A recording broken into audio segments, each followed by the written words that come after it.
Hello, everyone. David here, 40k Fireside podcast. You may be viewing something that looks a little bit different. We're going to try a couple of new things. Vic and I kind of both want to move to some more live orientated recordings, and this is going to be the first of them. I'm going to be covering some Necrons. But before I jump into that, maybe let's chat about why we're kind of embarking on this. Mainly, we feel like if we do some live recordings and do a lot more live podcasting, it's gonna maybe take a bit of the finished edge off what we would normally like to present. But the upside of that is that there's going to be a lot less overhead on myself to cut the podcasts, and well, hopefully that'll just mean it's a lot easier for us, which will make it easier for us to make content. Because I think at the end of the day, Vic and I are just so passionate about the game and talking about the game that we'd probably just rather have content out there that's 85, 90% of what we would normally keep the finish at, but try and give us some more flexibility to embark on new things like this and put some more content out there. So I thought, what better way than getting into the Necron Codex? Because let's be honest, none of my teammates want to do this with me, and there haven't been many Necron fans for a while. So this is what we're going to be covering today. If you're not a fan of Necrons, maybe just stay around. I will for the next 5 minutes, and I'll go over kind of some of the highlights. So if you're not a Necron player, or if you hate Necrons and you never want to be, but you're obviously going to be aware that they're going to be coming up, there's a couple of things to watch out for in this codex. I would probably say that sitting in the current meta, the Necron Codex has the potential to be one of those top 3 or 4 armies. Definitely potential to be one of those top 3 or 4 armies, and does probably have the potential to win a big tournament. There's some kind of staple key units which you're going to see. One, if you've probably already heard of it, is the Canoptek Wraith. It's extremely well pointed for how durable it is. And that's going to be a common staple. So that's going to be toughness 6, wounds 4, 5 up, feel no pain, 4 up, invuln on a 4 wound model. So you're going to want to consider maybe how you're going to tackle that. Katans are probably going to be quite popular. The Nightbringer I've really been enjoying playing. He just auto deletes anything he's in combat with, but once again, it's quite slow. Then, in addition to that, some of those pesky units that you've probably seen in the past, or if you've played against Necrons, are basically gone. So you don't have to play against any warriors anymore, more or less. But they're going to be replaced by a unit called Immortals, probably. They are one of the big standout units here in the Canoptek Court detachment, which allows them to do kind of turn them into a Kassakin. Back when Kassakin could do 6 mortals, 6 mortals, 6 mortals. You could do that, but you can direct them all to one target now with Immortals. So Mortal Immortals, there we go. They're going to be really popular as well. So those are probably the 3 key ones that you need to be aware of. They do have some limitations though. Seldom people will probably play the fallback shoot and charge. So things like Wraiths, aren't going to be able to fallback shoot and charge. Immortals probably not as well. So there are tagging options in there to slow them down. They do take a lot of characters, and their characters are a bit more easy to pick up these days because previously you'd have the characters in big warrior bricks that you're probably never going to kill. Now they actually have to be a part of their unit that they're attached to that's going to be hurtling across the field, like the Technomancer with Wraiths. If they put that unit in, you're able to kill it in one unit in your turn, then effectively you're going to pick up the Assassinate for that as well. So I would say on whole, the Necron Codex is it's quite flavorful. There's some interesting detachments there, but the internal balance is probably not on point. There are definitely some standout units, and I think it took the community a whole of 30 seconds to to pick those up. And when the points got released, everyone thought, "Oh, race to the same points." Wow, okay, there you go.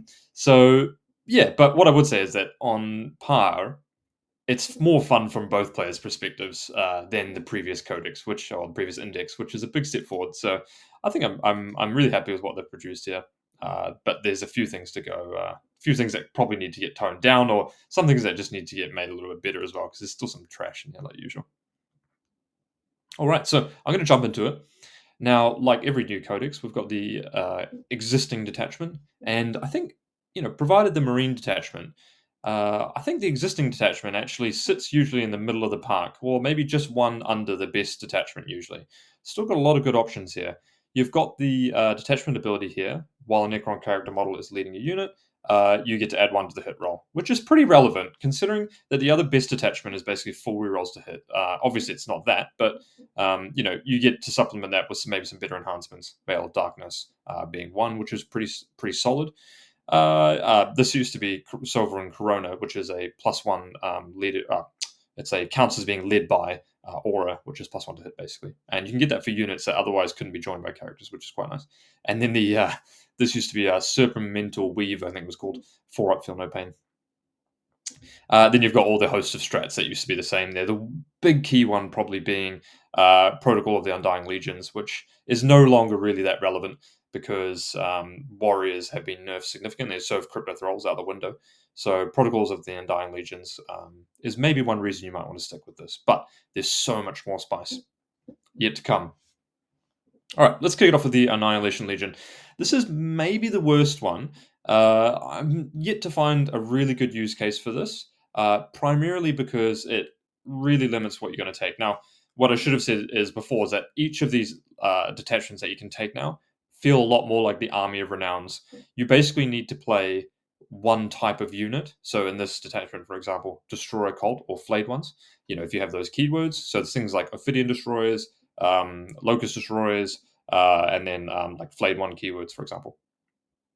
Now, for some reason, Games Workshop have decided to use this mechanic below half strength again. And I don't think I've seen many, if any, competitive builds that take advantage of this below half strength kind of mechanic here. It's simply too hard to use. But if you do get it, you get +1 to the charge. Now, everything in your army gets to reroll a charge, which, okay, that's not terrible. Well, everything, I mean, Destroyer Cult and Flayed ones. And I think this would actually not be that bad. However, obviously, if you're trying to build a unit, an army around this, you maybe want to make it more melee orientated. The best way of using this entire detachment is probably with Locust Destroyers to keep your opponent's unit below half strength, and then you get +1 to charge and reroll charges. But I mean, that's asking quite a lot, isn't it? So the detachment rule is not very powerful, but maybe there's something in the enhancements. Not really, unfortunately, which is why this detachment I think is probably the worst one. 4-up fight on death for your unit, models. Not terrible. Once again, these are usually between 10 and 20 points here. I don't know right off the top of my bat. Crit wounds, you get +1 AP. I mean, it's just abysmal, isn't it? Like every time you make a crit wound, +1 AP. Why don't they just give it +1 AP all the time? It's not really a big difference. This one here is by far the best one. Soulless Reaper. Each time an enemy unit within engagement range of the bearer's unit is selected to fall back, roll 1d6. On a 3+, you cannot fall back and you must remain stationary. Things like 8 bound in the past and currently, and many other units in the past that prevent you from falling back have oftentimes been the key to any good melee orientated plan. The problem is that this is just one unit. However, the destroy units are quite large in their footprints, so you can potentially tag multiple units with your one unit, which would prevent them from falling back. But what I would say is that a lot of armies we see nowadays have a good combination of fighting and shooting. So preventing your opponent from falling back is not necessarily the game-breaking thing it used to be when we used to have a bit more mono-dimensional armies, like a combat versus a shooting army, for example. I mean, look at this garbage. Eldritch Nightmare is the last enhancement. At the start of the fight phase, each enemy unit with an engagement range must take a battle shock test. Now, it is each enemy unit with engagement range, so you can battle shock them, then they can't interrupt. But I mean, or full rerolls to hit. But I mean, it's not fantastic. I say that now reading it, that's probably better than the other two. It's probably the second best one. So, Annihilation Legion, hasn't got a lot to work with here. We've got a couple of strats. Let's look at some of the better ones here. -1 to hit if you're in combat, more or less. Or -1 to hit. It's basically lightning flash reflexes. Not terrible. Pretty good. Then we've got, if you're below starting strength, +1 to hit. If you're below half strength, +1 to wound. Not terrible, but given that you're probably playing heavy destroyers or the destroyer, Scorpic destroyers, then you're probably going to be one-shotting the unit that you're going into because they do have, I think they're like 3 or 4 attacks, and then they're in the upper bounds of the strength and toughness and damage. So I don't know, maybe good. If on flayed ones though, probably quite good. Yeah, flayed ones you could get them hitting on 2s, and then rerolling wounds, not terrible. Yeah, if your unit's below half strength, reactivate your reanimation protocols. Pretty bad, you know. Just destroyed. I mean, sorry, if you destroyed enemy units, so even more conditional in that one. And then, additional pile and consolidate 6 instead of 3. This is probably one of the better ones, 1 CP. And then we've also got, when you charge, one of these generic, when you charge, deal mortals at the end of the charge phase. Oh, sorry. Your opponent's movement phase just after an enemy unit falls back. That's when they fall back. It's even worse, actually, because you'd rather this be on the charge. So blood-fueled cruelty. When they fall back, you get to deal mortal wounds to them. Pretty poor.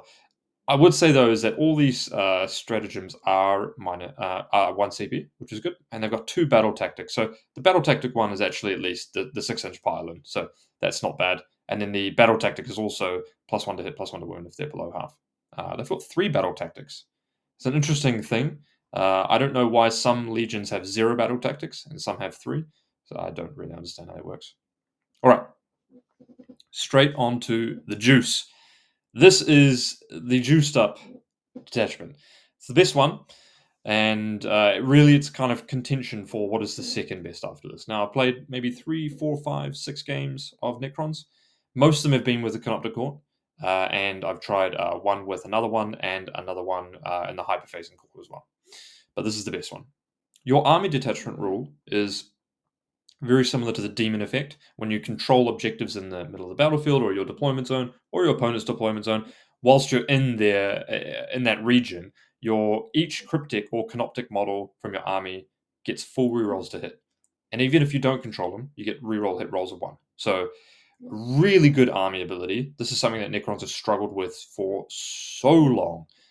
The innate non-reroll orientation of your army just made it quite inefficient to get any real damage. And a lot of the platforms that you see that I'll highlight later are, kind of BS4 no rerolls situations. So suddenly, when you strap 4 rerolls to hit on them, quite a lot better.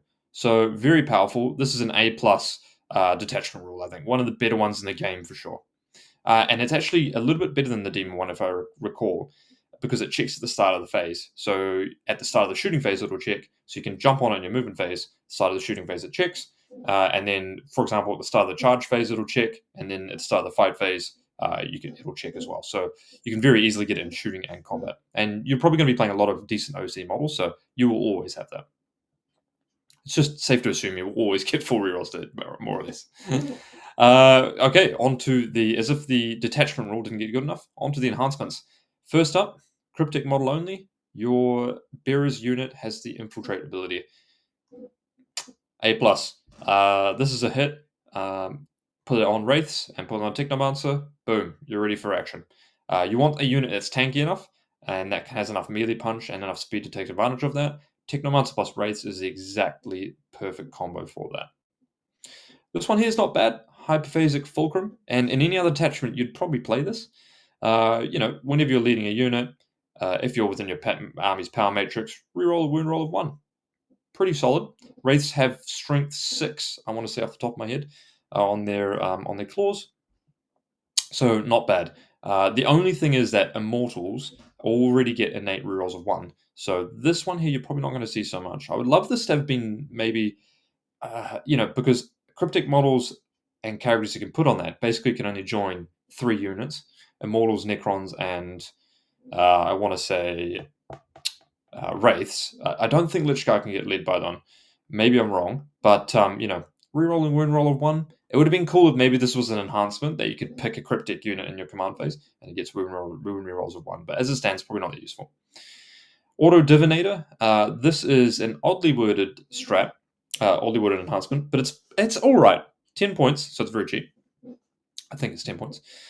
Each time your opponent gains a CP as a result of an ability, roll 1d6 on a 2+, you also gain 1 CP. So, given how popular Eldar is, it's not the worst one. Now, remember, if you discard to get a battle tactic or something, that's not an ability, technically, or something. So, on 2+, you can get more CP. This detachment loves CP and has amazing stratagems, so not bad depending on your build. I could definitely see downgrading a unit that was 70 points to one that's 60 points to include this, perhaps, if it can fulfill the same role. Metal Odermal Tesla Weave, sick name. Not that great though. If you get charged, you can zap people. Your standard 2+, D3, 6, it's 3 models. Typically speaking, you're probably going to get charged once and then die. So not really that useful. All right, but it gets better and better. So we've already covered, one very good enhancement and a great army detachment rule. So we'll go on to the next most important thing for deciding which detachments are best. And it gets absolutely better and better. First one's a bit situational. When a unit from your opponent's army destroys one of your cryptic models, you can just get +1 to hit and wound against it. Not terrible if there are some big units. So, a Wraith Guard, for example, or an Incarn. Not bad there, actually. Forge Fiend, you might use it. Or you might use it against some other big target as well. So, not terrible. Situational, 1 CP. A situational stratagem that's good in situations is still a good stratagem to have, as opposed to the Annihilation Legion that just had generically strats you could use quite commonly, but they were just quite weak. You would rather have a deep, good situational one rather than weak generic strats. This is a great one, and you'll notice that it's a battle tactic stratagem. I don't know why they decide to make devastating wound stratagems battle tactics. I thought they would have learned that lesson by now, but they didn't. 2 CP battle tactic, which effectively means it's 0. Until the end of your phase, weapons get the devastating wounds ability. Well, my friends, what can join Immortals? Well, your Plasmancer, which is going to crit you on 5s to hit, and then your Lord, which is actually a pretty good model anyway. So, one thing that's really common and is really good in this build is you play a generic Lord, or maybe the new Lord model that has the Auto 6 advance, the Plasmancer that lets you crit on 5+s, and then you just shoot someone with your Immortals. Now, basically, you're going to be hitting on 3s with 5s and 6s, double Tesla, but because you're in your power matrix and you have a cryptic unit, then you're going to get 4 rerolls to hit. So I don't know the math off the top of my head, but it's probably like 130% conversion. Then, since you're an Immortal, you're going to be rerolling 1s to wound minimum, and if they're on an objective, then you're rerolling 4 wounds and you've got devastating wounds. So at 130% conversion, you're looking at roughly 26 hits with 4 rerolls. It works out to be, I think actually it's more than that because it's 5s and 6s. So it's probably like 32, 34 hits. And then that works out to be 6s rerolling for devastating wounds in that case as well. So you're talking about 11.5 mortal wounds, devastating wounds on average there. A devastatingly good unit and a lot of saves in addition to that. Very good strat, A+. Solar Pulse. This is decent, but you've got so many good strats here that you're not probably going to use this one very much. 1 cryptic model from your army. Select 1 objective marker within 18 inches of your cryptic model, which is probably your whole army based on the way you're going to build this. Necron models get ignore cover whilst they're targeting a unit on an objective marker. So, generic, point something at it, everything a unit on that objective marker, ignore cover. This ability, the next stratagem is insanely good. Reactive subroutines. It is straight up, if your opponent moves within 9 inches of you, move 6. Money. Obviously Phantasm is extremely strong. Squad Tactics is extremely strong as well. And this goes fantastically on Wraiths, where you want to stage into your opponent, then they can maybe charge you, and then you can move back outside of 9, so it's a 10-inch charge. You move 10, so then you can move 10 into them in your turn, and then charge them. It means that you've got the upper kind of foot on many engagements. Insanely good for line of sight blocking, or even just like if your opponent sets up a charge on multiple units, you could move your Wraiths in front of your units. They have to charge your Wraith unit, and then you counterpunch while you're shooting that's sitting behind them. Insanely good, 1 CP, absolute money. But it gets even better. This detachment has the full suite of stratagems that you would love to have in any army. The next one is counter-temporal shift. Canoptek unit from your army, which is great because you can have a lot of Canoptek units. Can't be targeted outside of 12. Yep. They keep printing it. A lot of armies get this. 1 CP, can't be targeted outside of 12. Really, really solid. Extremely good on any Canoptek unit. Canoptek Doomstalker, Canoptek Wraiths, So you can have Wraiths at stage, move 10, can't be targeted outside of 12, and can move 6 if you move with a 9. Really powerful. And once again, both of those that I've just mentioned at 1 CP each. The next one, a little bit situational. When your opponent declares a charge, you can target a Canoptek unit that was in your wholly within your power matrix, and you can activate its reanimation protocols. Now, reanimation protocols are nowhere near as powerful as they were before, primarily because they were busted on the warrior unit, and the reanimator's got a small nerf to its 50% nerf to its aura ranging. So, yeah, not going to see that one too many times. So, at the end of the day, we've got 3 A+ stratagems, one very good situational one, and then 2 mediocre ones. This makes the Canoptek Court the pick for me, and it's probably going to be the most common one that you're going to play against. All right, on to the next one. I think this one is actually the second best out of all of them.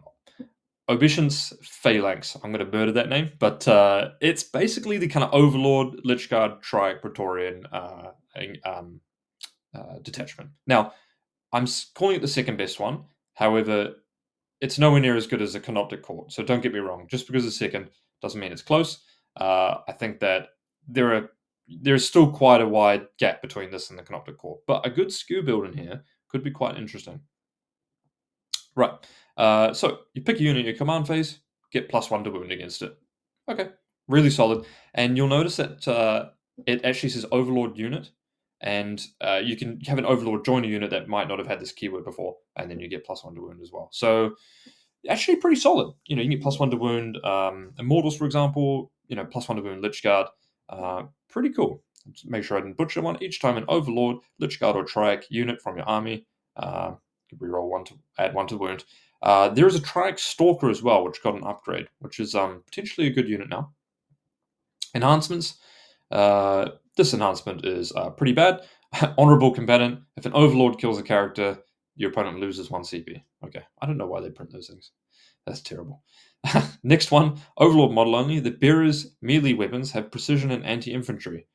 Anti-infantry 5+. I mean, what Overlord model is going to be wounding on 5s against an infantry character? So you basically get precision, which you could pay 1 CP for a kit anyway. So kind of 2 misses right there off the bat, right? The next one, Warrior Noble, is -1 to hit, so it gives your unit -1 to hit in melee, which not terrible. You can get -1 to hit other ways from ranged, but not really the best enhancement either. Okay, that's fine. Maybe there's still something in the bag here. Next is Eternal Conqueror. Each time a model from the bearer's unit makes an attack that targets an enemy within range of objective marker, you can reroll the hit roll. A+. This one's really, really good. And it's one you're going to take every time, and it combos well with your ability to get +1 to wound as well. Nice combo there. Alrighty. Let's get on to the strats, because the strats kind of make it or break it at this point, really, don't they? When your opponent's Warlord is destroyed, each time an enemy unit takes a battle shock or leadership test, subtract 1 from the result. Right. That's terrible. Never use that. Full stop. Enslaved Artifice. Your shooting or fight phase. Target 1 Necron unit that has not been selected to fight this phase. An unmodified hit roll of 5 scores a crit hit. Pretty good, and it's a battle tactic. Now, there might be some abilities that you can combo together to get lethal hits, 5+ crit, and you get to reroll the hit if you're on objective. This has a lot of potential, this one. Next one, Nano Assembly Protocols. Opponent shooting or fight phase is done after an enemy has selected its targets. 1 CP, -1 damage on any Necron vehicle. Really solid. Any army would absolutely kill for this ability. A lot of the Necron vehicles have kind of 4-up invuns as well, and either that or they're quite well pointed for the defensive profile. -1 damage is really, really nice. So that's an A+ strat. And that's a battle tactic as well. Don't know why that's a battle tactic. I don't know if there's any vehicle models that give free strats, but I'll be spamming them. Okay, next one is Lichguard or Triac Praetorians, which is probably just going to be Lichguard, depending because they cost, they costed quite well. 1 CP, 4+, fight on death. Not terrible. It makes the Lichguard even better into the melee trading game. So not terrible at all. 1 CP, Lichguard or Triac unit gets precision. Actually, situationally, a really good strat here. your entire unit getting precision is completely different from just like one model or your big character getting precision. Much, much better. Because you would kill their character, then all your damage would spill over onto the units you would normally kill anyway as well. So you've got such a high chance at killing the character, not whiffing, and then still getting the same amount of damage more or less onto the unit. So really good. 1 CP plus 1 OC on your Lich Guard or Trike Praetorians. This is really good. If you've got the vehicle keyword, then you get plus 3 OC. I don't know which. Maybe the Trike Stalker has the Trike Praetorian keyword. I'm not sure, but I don't actually know where these keywords exist on a vehicle, but I'm sure we'll find out. So, yeah, I think this one's got potential. Lich Guard went down in points a lot. They went from, I think, 220 to 170. Now, they did get nerfed. They've got no more super transhuman. It's just if your strength is above your toughness transhuman. Then, in addition to that, they obviously lost the kind of crypto thralls and the reanimation. So, they lost a lot, but at the same time, they're way cheaper. So, you can get a Lich Guard plus a Lord for, I think, around a 230. So, 30 Lich Guard, 3 Lords runs you 690 points, which that's pretty good considering a lot of these battle tactics. And you can get plus 1 OC. Really solid, I think. All right. Hypercrypt Legion. This is the next detachment. This one here is interesting. And I think Games Workshop, no, I very much doubt they had the foresight of nerfing units so that this Legion wouldn't be too broken.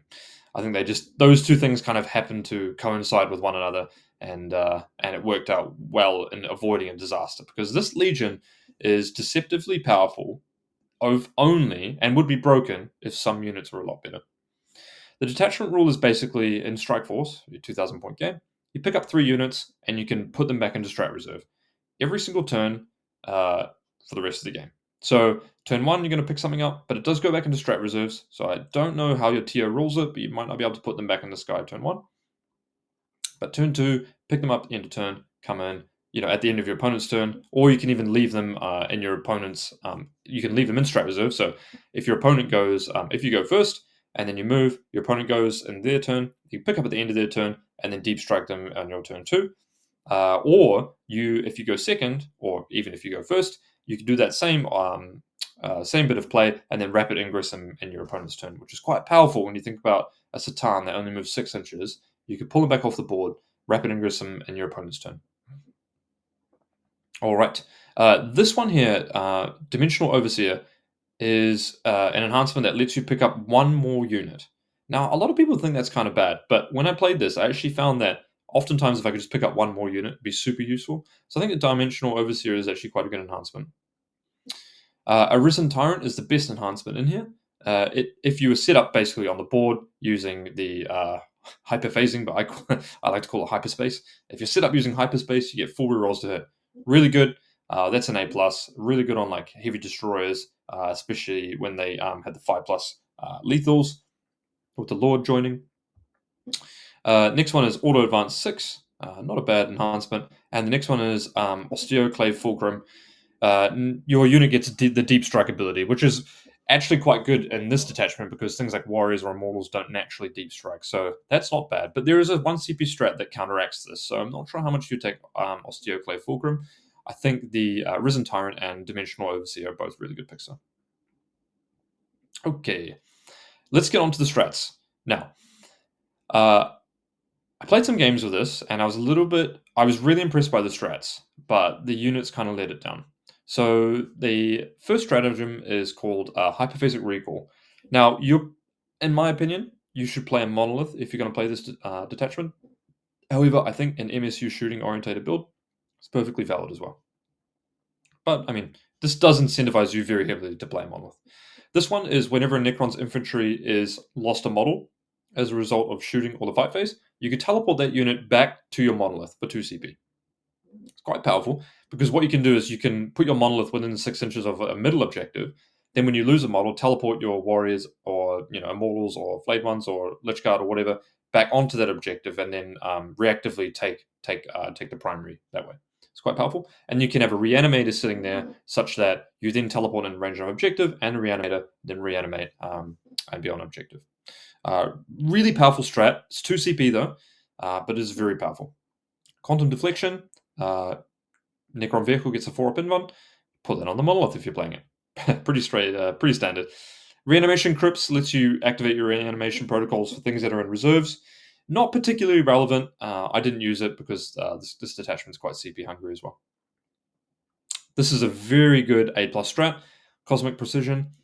This lets you arrive 3 inches from enemy models when you arrive from Strat Reserve. Now, the reason this is great is because obviously arriving 3 inches is amazing, but in addition to that, if your unit doesn't naturally deep strike, this gets around that and just lets you.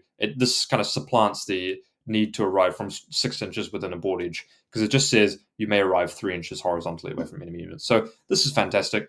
The kind of combos that everyone wants to think about is, you string out 20 warriors, then, you deny their primary, you move block them, then you hyperphasic recall back to your monolith in range of, a reanimator that move blocks them again, and you're on objective.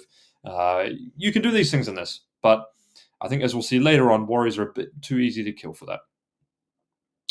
Dimensional Corridor. This one's quite good, and if you can get get the right unit for it, it's quite good as well. This is 2 CP, and when a unit arrives with the Eternal Gateway ability of the Monolith, it can then charge after that. So the Monolith has an ability naturally that lets you put a Necron infantry unit within 6 inches of it, irrespective of it being outside of 9 inches or 6 inches of an enemy unit. So you can't be within engagement range, but you could get your Illumina Series and then pick him up at the end of the board, end of your opponent's turn, and then deep strike him 1 inch away from your opponent's army, and then pay 2 CP for him to charge. It's quite good strat. I'm not really sure what it's going to be most useful for. Kind of flayed ones come to mind. Delivering like a big unit of Lich Guard as well might be good as well. Typically a unit that's quite slow. And then the last one is the Entropic Dampening. This is not terrible. It's 1 CP. All your opponent's weapons become hazardous for the unit that just shot your monolith. Not terrible. If your opponent has lots of different weapons, then it's good, but seldom, I don't really think that's happening. And it's a lot better, obviously, if they're a vehicle. So, very interesting detachment. I'm kind of curious to see where people go with this one. I like the Katana in this one, specifically because you can keep bouncing them up and then rapid ingress them in your opponent's turn. Really helps with the mobility of that. But I found that the damage was kind of lacking in this one. I did find the Monolith to be quite good, though, especially when you roll 2 6s on your death ray. So, we've got the units here. Now, obviously, you can read through all the units yourself. I'm just going to cover the ones that I've personally played with, just because it kind of gives it a bit more context. Silent King, never played with him. He's trash. Stormlord is good and a valid input into most armies. He has the, obviously, key ability to give you 1 more CP. Now, I played him in Hyperphasic. I thought that was a good pick there, because Hyperphasic is very CP hungry. So, he kind of goes with Warriors, Immortals, and Lich Guard. So, if you're putting him with a Lich Guard, fair play to you, mate. I think he has a noble keyword as well. So, he's quite good in there. And that means he'll give the Lich Guard -1 to wound. The strength is higher than the toughness. So, yeah, not bad. CP is really good. His ability, Lord of the Storm, which hits everything within 12, super relevant as well. I think he got 1 more wound as well. 2-up save, 4-up invuln. Nice guy. Only 100 points, so not too expensive. Now, Illumina Series. This guy went down in points, and you can argue with he got side graded, but at the be-all end-all, he went down in points. Now, I think if Illumina Series had some better battle line units to buff, I could really see him seeing a lot of play. But I think what will happen is that when people start to use kind of Warriors and Immortals, they'll kind of quickly find out that they are really not that durable to begin with. So you're kind of investing a lot of points to make a unit that's not really great at that function, kind of mediocre at it. So I think Illumina Series is interesting. I would almost play him as a standalone unit, though. I think he's maybe even better, just as 160-point character, 4-up Feel No Pain, 2-up save, 9 wounds, T8. He's got 4 attacks, 9-3-3, and then OC3, which is more than a Rhino. So if you've got 160 points, which I had in the list, actually, I would actually almost consider Illumina. He's lone op as well. Would if you're within 3, of course, which you would be. So he's an interesting one, but I don't think he's going to be in the optimal builds because I don't think the optimal builds will take use of lots of Immortals or lots of Warriors, for example. I think the data sheet just got hit a little bit too hard. Trazan the Infinite, He's still awful. I don't know why they give him such a lame ability. Well, I know because of the lore, but it's it's a little bit weak. Orokin the Diviner copped a huge nerf, uh, as they say. Did she really? Well, she did get a big nerf, mainly because she cannot join Lich Guard anymore. She can still join Immortals and Necron Warriors, and I still think she's a very valid pick if you're going to pick that. So, yeah, but the problem is you can't actually take her with Lich Guard with the big scythes now. Like, you couldn't take Orokin and then Stormlord and a big unit of Lich Guard with scythes, and give them the 4-up one, and then have more damage in the Legion that I mentioned before, which I'd be good in. It's a shame. Cool model. Right, now the new Overlord we've got. This guy's pretty solid. He's pretty cheap as well. He's not that much more than a normal Lord. I think he runs 80 points. You know, he's got 4 attacks with the blade. Pretty solid. Hits on 2s. 2 up, 4 up, 6 wounds. He's got the Resorb, which has changed. I'll get to that in a second. But more importantly, he lets you auto advance 6, and you can go over buildings or whatever like that and stuff. But the auto advance 6 is really good because you're going to probably play him with a unit of Immortals. Immortals have an assault gun by definition. So the Tesla Carbine 18-inch range assault. You're then going to move 5 off the top of my head, then move 6, 11. You got a 29-inch threat range with your Immortals. So really, really solid. The 6-inch auto advance is a good price to pay for, I think, 15 more points. Now, the Resorb, as we've seen before, has been reworked, and you could argue it's a little bit better. Now, it instead of that, lets you trigger your reanimation protocols, which is key because that helps the reanimator too, for D6 wounds at the start of any phase. So this kind of lets you have a once per game thing where you're going to take a whole lot of damage, you're going to pop your Resorb. If you're within range of reanimator, then you're going to reheal D6 plus D3. It's an average of 5, and that can really off-throw the balance of whether or not your opponent can wipe a unit or not. So if they were going to kill in the shooting phase, then kill in the fight phase, it might throw that off a lot. Really useful. I like it. And I think it's a lot more cooler, the Resurrection Orb, now than it used to be, every, your opponent's command phase and whatnot like that. Now, the Lord, you can see why you would take the Lord over the, the new Lord, basically over the Overlord. He just basically gives you -1 damage to himself. And, he does technically have a Tachyon error, but I think you would probably take the Resurrection Orb. Yeah, there you go. You could always substitute that out. The Tachyon error for the Resorb, and of course you would take the Resorb. Catacomb Command Barge, still, I think, almost unchanged. His Resorb is a little bit different. You could target Necron Infantry or Mounted within 6.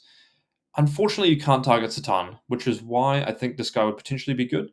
But because you have to target Infantry or Mounted, it's not anywhere near as good. And I don't think the builds, because the Warrior builds are a lot less potent now, I don't really think his ability is as relevant. All right, let's keep going down. Scorpic Lord is trash. I don't know why he has such a weak profile. He has 4 attacks at 10 minus 3/3. Fantastic. That's terrible. The Locust Lord is not bad anymore. He's basically unchanged. I think this got a little... No, this only affects him. So basically the same, driven by hatred, only affects him. He is your candidate for taking enhancements if you're going to take the Destroyers. He also has the Resurrection Orb, which you'd also take as well.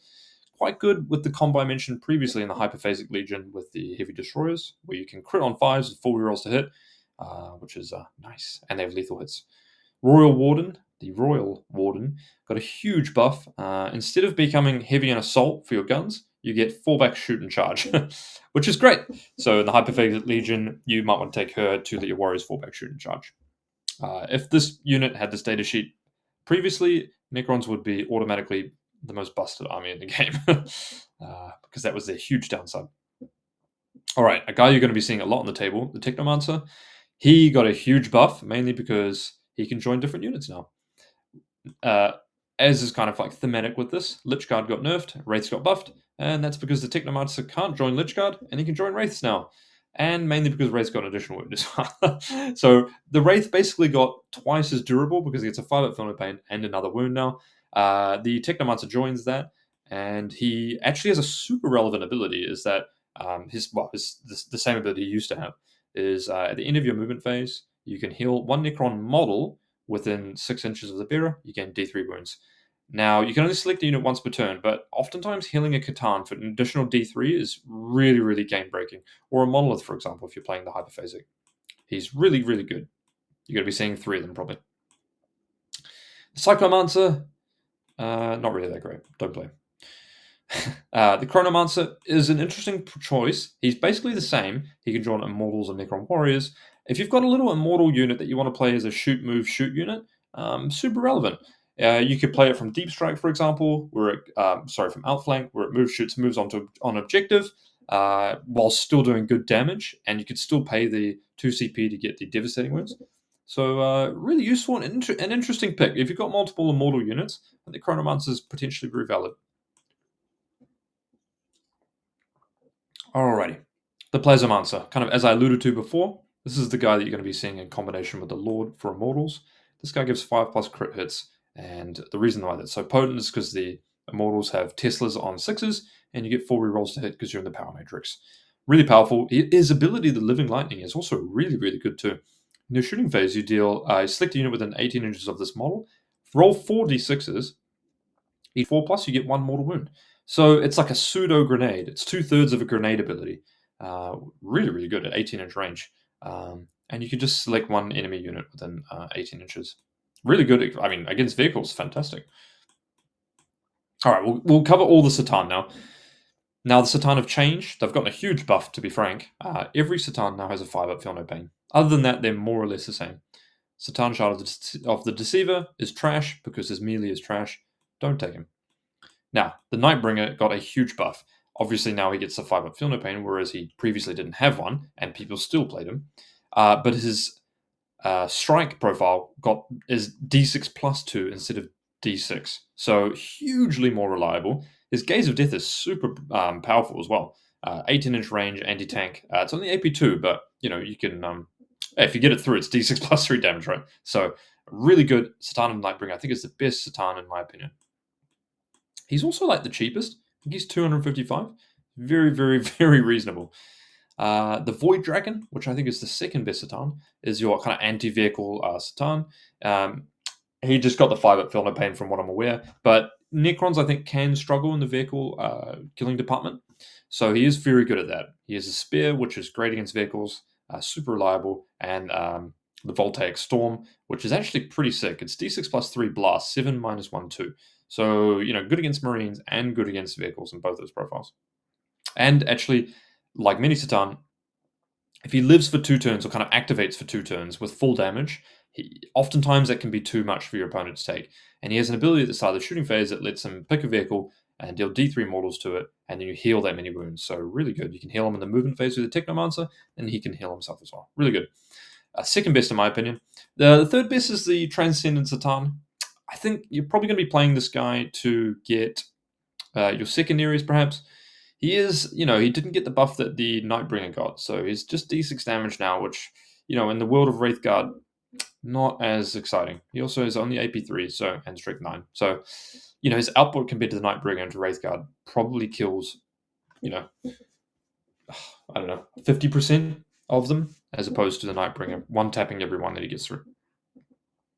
Right. Huge change for the book, Necron Warriors. If you see these guys anymore and you're not a Necron player, you could just bully them off the board. They lost a hugely important part of their unit, which is a Crypto Thrall, which, now that we think about it, I think was really just, holding the whole unit up. Crypto Thralls, with the 3-up base save, 4-up Feel No Pain, really allowed you to soak way too many mortals for this unit. Made way too much damage for this unit. And in addition to that, they've lost 2 more things as well. You're probably not playing the Awakened Dynasty, so they probably can't reanimate when you lose models. And then in addition to that, they have also lost the ability to get +3 reanimation back. So, yeah, Necron Warriors took a huge nerf, and that playstyle is kind of gone. It's been supplanted by the Immortals, which, as you can see, they reroll wounds on objectives. These guys are really good. You're going to be seeing them everywhere. They are very similar to a big mortal wound bomb that comes down. And at 140 points for 10, and the Lord and the Plasmomancer, which I think is 130, 270 point package, they're really, really good. I mean, they can kill a tank commander in one go. Hexmark Destroyer, he's been nerfed. He is still pretty decent. He's a 70-point low-op deep strike for your army. Pretty solid. He has got the Destroy Cult keyword, which I thought was interesting. I've currently got one in my list, so not bad. If you're taking tactical, he's quite a good option for 70 points. Lich Guard, nerfed, like I said before, in the sense that it's kind of a double nerf. They've been nerfed in that Orokin can't join them, or a Technomancer, and they've also been nerfed that their Transhuman was nerfed. They're still toughness 5, 3 wounds. 2 wounds, 3 up save. Having said that, the Lord is very good in them, though. The Auto Advance 6, very good. Triarch Praetorians are the same. Death Marks are the same. Flayed ones, the same, but I think Flayed ones are not terrible. They're an infiltrate unit. Crypto Thralls, massively nerfed, which is good. You could make the arguments for still playing some Crypto Thralls. If you've got an Immortal brick, then actually having Crypto Thralls is not terrible, because they'll be toughness 5, 3 up save, and that's 6 ablative wounds that your opponent has to get through if they're trying to kill your Immortal brick. So potentially giving you 2 activations of your big Immortal brick, and they're not terrible. That's the only situation I'd see them in. Now, Tomb Blades, everyone has been so hot on Tomb Blades. I'm a little bit cooler on them. They have got an ability where they scout move 9, and then they also move, shoot, move 6 inches. So scout move 9, kill some stuff chaff in the mid board, and then move 6 inches back, your opponent can't see you. The issue I have with these guys is that their footprint is quite large. They're quite a large, kind of spindly model. In addition to that, they have no rerolls. So you've got a unit of 6. It's going to get on average 21 shots. It's going to hit 14 of those. It's going to do 2 dev wounds, 2.2 whatever dev wounds, and then maybe some other saves. It's actually not going to do that much damage. Now you could play it with the Twin Tesla Carbine perhaps, but all in all, not as high on these guys as I think many other people were. I think they're going to be too easy to pick up and probably not offer enough output that you're looking for in an army that kind of struggles for output, and then they're not as durable as they were before.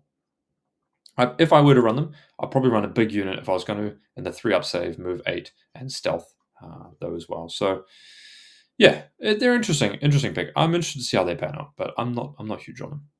Scorpic Destroyers, they've got they got a buff, I guess. If you made a charge, you get 4 rerolls to hit. And if you get real ones naturally. So yeah, I mean, that's a good buff because they're not fantastic. Their cousins, Ophidian Destroyers, are actually pretty decent. I played them in a list back in the previous Codex. I love them to do actions. Their counter charge is not terrible, but I think there's probably better options in the Codex now, as it currently stands.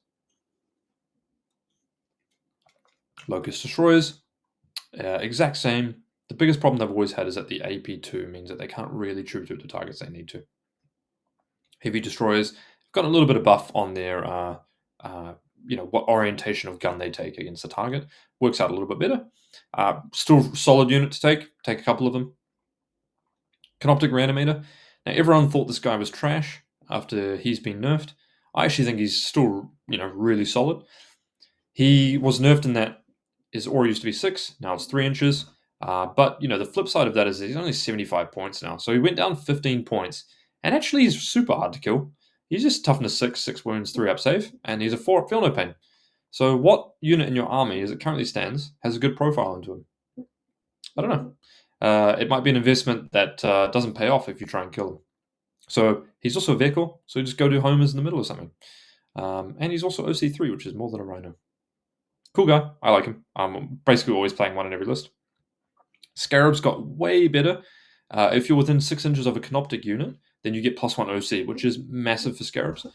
I actually don't have one in my list right now, but they're really solid. I couldn't fault anyone for taking them. They can go do actions, cleanse, stuff they couldn't do before. Canoptek Spiders. These guys are not terrible. They have a very important keyword, Canoptek, which means that they can get 4 rerolls to hit in the Canoptek Court. So pretty solid. You can resurrect a Scarab, but they have 2 particle beamers. So one of these bad boys is basically the equivalent of 3 Tomb Blades because they have 2d6 shots, but they reroll all hits. So kind of the same, but he obviously doesn't move, shoot, move, and is obviously move characteristic 5.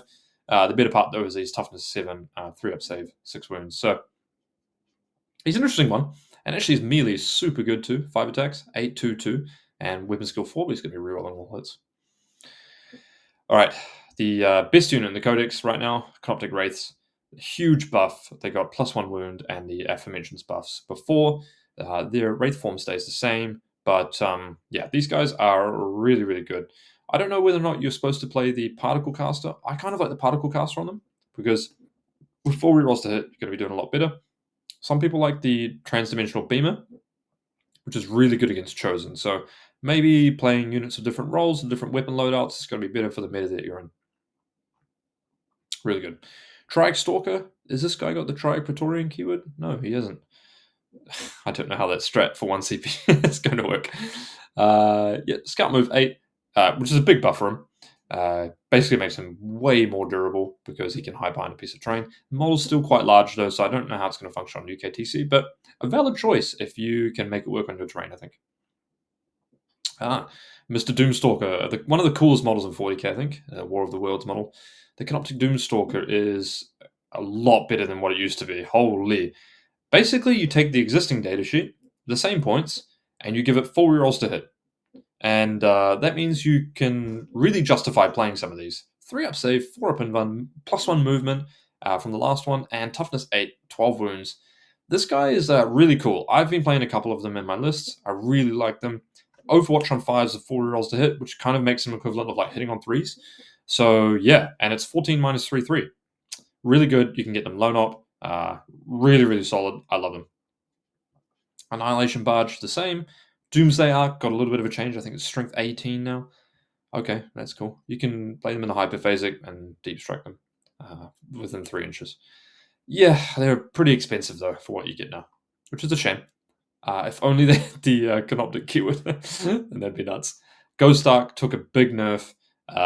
It's only once per turn now instead of once per phase. So you're not resurrecting warriors anywhere near as much as you used to. What you can do though is you can deep strike the Ghost Arc 3 inches, get your guys out, move, shoot, move, get on objectives. But the problem is that's just super expensive to do that. So big nerf. Doom Scythe, I have no idea because I'm never going to play one. Night Scythe is actually kind of interesting now. It's turned into a drop pod, and it has a transport capacity of 1 Necron infantry unit, which is interesting. You can put like 25 models in that. So yeah, we'll see if this one gets play.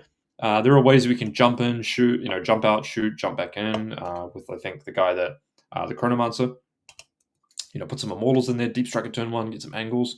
145 points, so it's actually not that pricey, and it's got some decent shooting, but it's a lot of commitment to one side of the board early on. The Obelisk, not going to cover it, and the last thing I'm going to cover is the Monolith. Is definitely a viable unit. Definitely a good unit taking the hyperphasing. Got +2 wounds, and it's now got access to the 4-up invuln. I think it used to have an invuln as well anyway. It's got deep strike, which is a great keyword in that court. Turn 2, you can pick up 3 units at the end of your opponent's turn if you go first. Pick up 3 units, start your monolith and deep strike a monolith, deep strike within 6, charge 1 unit, shoot your monolith. It's pretty good. A lot of pressure. And that's going to be it. So that was the last unit we got to cover. Obviously, there's the Forge World stuff as well, and there's some Canoptek keywords in there, which is probably the one you're going to be looking for, but that's basically it, guys. So, yeah, I think it's going to be interesting. The Canoptek Court is definitely powerful. Been enjoying playing it. It's got a really fun play style. It doesn't, it's not like broken, strong, we're going to be tabling people, but the Wraiths are pretty tanky. Their output's a bit low, though, so it's not like as if you're just steamrolling over someone with... a unit that's incredibly fast, tanky, and just kills everything in combat. So, yeah, it's good. I really like the detachments and the kind of themes that they've brought through, and I think they've done a good job. I think there's some internal balance problems, specifically around which stratagems get labeled as battle tactics. It just seems I don't actually understand how they've coded those, but why is something a battle tactic and why is something a strategic ploy? Maybe if you know, just let me know. But yeah, that's going to be it for today, guys. It's been a bit of a new format. I can't guarantee that the video is going to be fantastic or if the sound quality is going to be great. But yeah, hope you enjoyed it. And I've been David. Have a good one.